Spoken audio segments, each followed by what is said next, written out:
Guys, meron pa akong story about kay Cinderella at stepmother at stepsisters.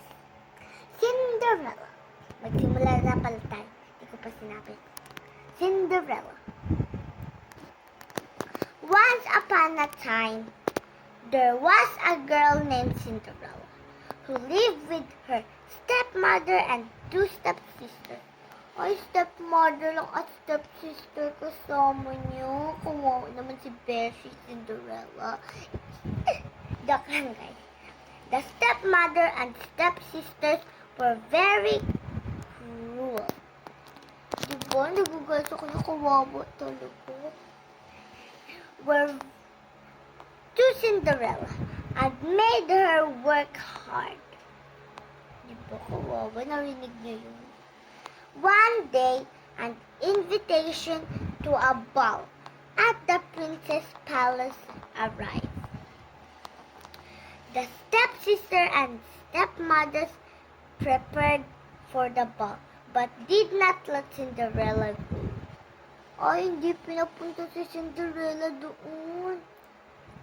Mamaya, guys, tatanungin ko kayo kung ano yung moral lesson. Pag hindi nyo alam, mag-pass lang kayo. Ako na magsasagot. Cinderella was left alone and sad.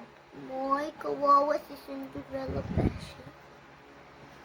But her family godmother appeared and helped her.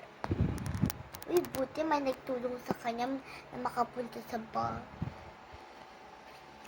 With her magic wand, the fairy godmother turned a pumpkin into a beautiful carriage.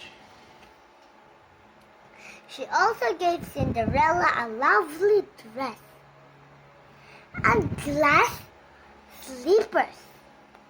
Hindi po, guys. Binigyan pa ng damit. Tsaka ng ano lang, wala namang masagot. Cinderella could go to the ball, but had to return before midnight. Midnight knocks.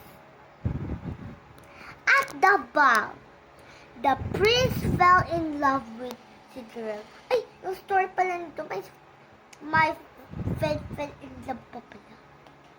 Dapat hindi ko na ito pinasa. Cinderella, as soon as he saw her, they danced all night until Cinderella remembered she had to leave. Oy, umalis na yung Beshi na maganda. She ran out, losing a glass slipper on the palace stairs. The prince decided to find the owner of the slipper and visit every house in the kingdom. Finally, he arrived at Cinderella's house. At the stepsisters tried on the slipper, but it didn't fit. Nagkulawat pa talaga. Cinderella tried it on, and it fit perfectly, revealing she was the girl from the ball.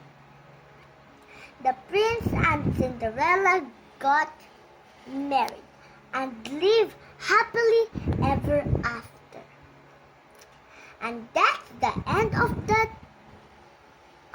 this tale. Bye-bye, guys. Subscribe the video. Tsaka yung isa din, guys.